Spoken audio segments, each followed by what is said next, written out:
안녕하십니까, 신주규 목사입니다.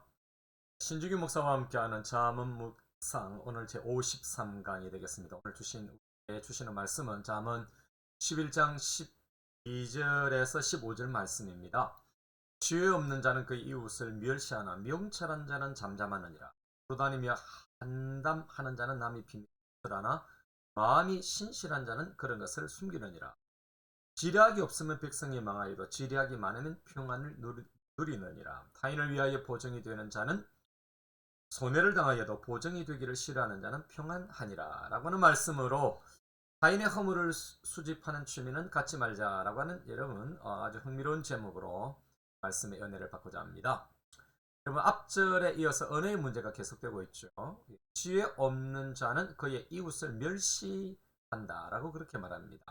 그러나 명철한 자는 잠잠한다 라고 그렇게 말씀하고 있습니다. 그럼 여기 멸시한다 라고 하는 말은 뭐 조롱한다, 모욕하다 이런 뜻이 되겠습니다. 이웃의 존엄성과 권리를 멸시하는 사람은 여러분 지혜 없는 자이지 않겠습니까? 반대로 여러분 대조적으로는 지혜로운 사람은 자기 마음을 장악하고 있어서 설령 상대에게 도발을 당하더라도 침묵을 지키는 것은 어떤 입버릇 사나운 말이나 패역한 욕설로서 다른 사람의 경로에 불붙이거나 자신의 힐기가 새어 나오지 않도록 하기 위해 쓰일 것입니다. 여러분 13절에는 두루다니며 남의 비밀을 누설하는 자는 한담하는 자와 그것을 숨기는 그런 신실한 자와 대조를 이루고 있죠. 여기 한담한다라고 하는 것은 여러분 험담한다 이런 뜻입니다. 여기저기 돌아다닌다라는 그런 뜻의 어근인 히브리어 락칼에서 유래된 말로서 각처로 돌아다니면서 남을 비방하고 또 중상하는 자를 가리킨다라고 볼 수가 있을 것입니다.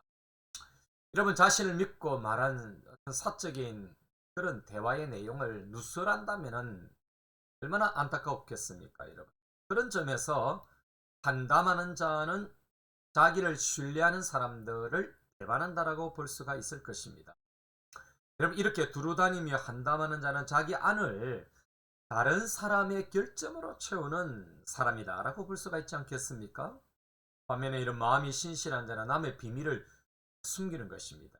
여러분 여기서 숨긴다라고 하는 것은 덮어서 가리운다 이런 뜻이 되겠습니다. 곧 신실한 자들은 타인의 비밀을 이렇게 단순히 숨겨주는 것만 아니라 하나님과 사람에 대한 신뢰를 바탕으로 그 비밀이 누설되지 않도록 자신을 철저하게 제어한다는 그런 뜻이 되겠습니다. 여러분 14절에 지략이 없으면 백성이 망한다. 여러분 여기 지략이라고 하는 것은 좋은 상담 이런 의미가 되겠습니다. 곧 한 나라의 통치 전반을 조롱하고 이끌어 나가기 위한 지도력, 현명한 계획 이런 등을 포괄적으로 이끄는 말이라고 볼 수가 있을 것입니다.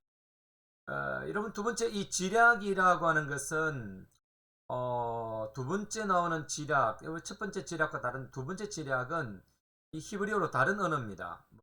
계획, 충고, 권면, 결심 이런 뜻으로 나타나고 있습니다. 그러니까 첫 번째 지략과 같은 의미이지만은 좀 더 강한 이미지를 갖고 있다라고 볼 수가 있을 것입니다. 여러분 곧 한 나라의 정책을 결정하는 데 있어서 충고와 조언을 해주는 각 방면의 지혜로운 참모들을 일컫는 말이다라고 볼 수가 있을 것입니다. 여러분 15절에 보정에 대한 경고가 있습니다. 여러분 이것은 앞에서도 강조했지만 우리 뜻대로 재산을 사용하지 않도록 하라고 하는 그런 가르침이 되겠습니다. 여러분 재물이 우리의 것이 아니고 우리는 청지기에 불과하기 때문에 그런 것입니다. 그래서 보증을 서지 말라고 하는 것은 우리 자신이 곤란을 당하거나 아니면 우리가 죽은 뒤에 우리 가족까지 곤란을 당할 위험이 있기 때문에 그럴 것입니다. 자, 오늘 저는 이 말씀으로 세 가지를 적용합니다. 첫째는 타인의 허물에는 침묵하고 비밀은 숨겨라 라고 하는 것입니다. 여러분 안타까운 건 뭐 그런 것이지만은 타인의 허물을 수집하는 그런 취미를 가진 분들이 간혹 있지 않겠습니까? 근데 여러분 신기한 것은 많은 이들에게 많은 정보를 갖다 주면서 함께 한다는 사실입니다. 여러분 이런 정보는 정치적으로 또 좋은 제공권을 자강할 수 있는 그런 무기가 되겠죠. 상대방에게는. 특별히 힘 있는 자리에 앉은 자가 이런 정보력을 갖고 있다면 상대에 대한 이런 장악력과 정치적 구속력은 굉장히 강해질 것입니다. 그런데 주님은 이런 교만하고 살인적인 행위를 대단히 싫어하시는 것입니다. 여러분 이런 어리석은 행동들은 예수님이 말씀하시는 것처럼 자신의 눈 속에 있는 들보는 보지 못하고 남의 눈 속에 있는 피만 보는 격이 되는 것입니다. 여러분 타인의 허물은 침묵하는 것이 지혜로운 것이고 주님이 기뻐하시는 것입니다. 우리는 너무나도 소중한 인생을 살면서 남의 좋지 않은 이야기로 자기 속을 채울 필요는 없을 것입니다. 우리는 다른 사람의 속을 다 알지 못합니다. 그래서 우리는 할 수 있는 한 남의 좋지 않는 이야기를 수집할 필요도 없고 그것을 발설할 필요도 없는 것이고 그것을 알 필요도 없는 것입니다. 타인의 허물에는 침묵하고 비밀을 숨기는 것이 신실한 행위이고 주님께 칭찬 들을 수 있는 것입니다. 여러분 타인의 허물 수집과 비밀 누설은 하지 마시기를 바랍니다. 자, 여러분 두 번째 삼고할 것은 조언의 귀를 열고 살자라고 하는 것입니다. 여러분 최근 우리나라 정부로부터 자주 듣는 말이 협치 아닙니까? 협치. 협치라고 하는 것은 힘을 합해서 잘 다스리자 이런 뜻을 갖고 있는 것 같습니다. 여러분 그러기 위해서는 여야 리더와 훌륭한 원로들과 아이디어가 많은 그런 젊은 세대와 함께 의논하고 조언의 귀를 여는 그런 마음이 리더에게 있어야 하는 것입니다. 그런 면에서 안타까운 면들이 간혹 보이지요. 이런 중국 이 삼국시대에 그 유비는 제갈량이라고 하는 그런 훌륭한 책사를 두어서 많은 전투에서 승리하며 촉이라는 나라를 세우지 않습니까? 여러분 그는 북쪽 위나라를 먼저 쳐서 삼국을 통일하자는 그런 제갈량의 조언을 듣지 않고 먼저 관우를 죽인 오나라의 관운에게 원수 갚기 위해 제갈량 없이 혼자 그런 출정하다가 결국은 퇴폐하고 결국은 그의 정치 생명이 끝이 나버립니다. 이런 우리가 누군가의 조언과 상담을 받아들인다면 과를 막을 수 있을 것입니다. 우리 주위에 좋은 자와 모사, 여러분 충고하는 좋은 자, 여러분 지략, 권면하고 조언하는 그런 자가 있으면은 그 사람은 복이 있는 사람입니다. 그것을 받아들일 수 있어야 되겠죠. 근데 우리에게는 여러분 세상에 누구보다도 좋은 또 상담자가 계시지 않습니까? 그분은 바로 예수 그리스도시고 우리의 심령에 날마다 조언하시는 보혜사 성령님이십니다. 여러분 이렇게 훌륭한 책사가 동행하고 있는 우리에게 요구되는 것은 바로 여러분 열린 마음과 열린 귀가 되겠습니다. 자, 여러분 세 번째는 지혜로운 재물 청지기가 되자라고 하는 것입니다. 이런 보증이라고 하는 것은 다른 사람의 미래의 재정을 내가 책임을 지는 것입니다.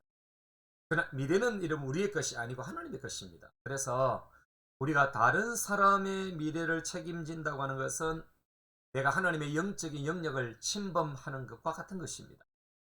여러분 또한 보정에서는 나의 그 재산은 내 마음대로 사용하라고 주신 것이 아니라 하나님의 선물로서 우리는 청지기에 불과하다는 사실을 기억할 필요가 있는 것입니다. 여러분 누군가에게 매여서 포로가 되는 일이 없어야 합니다.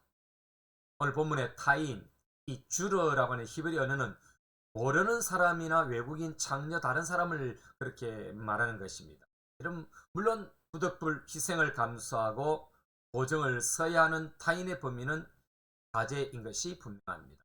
그러나 여러분 보증은 대단히 위험스러운 것은 사실입니다.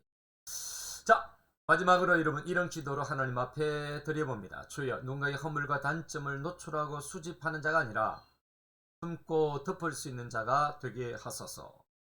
내 옆에 나에게 진원으로서 바른 길 가도록 하고 상담해 주는 자가 있게 하시고 열린 귀와 마음을 주소서. 지혜로운 재물 청지기가 되게 해 주시사 하나님이 주신 재물을 잘 관리하게 하소서. 아멘. 여러분 한 주간 여러분 또 지혜로운 삶 되시기를 바라고, 여러분의 입술, 여러분의 귀, 여러분의 심령이 오직 성령님께 열려서 좋은 상담자 되시는 성령님의 음성을 듣고 여러분 승리하시고, 특별히 이 사순절 기간에 더욱더 주께 가까이 가는 여러분 되시기를 주님의 이름으로 축원합니다. 감사합니다.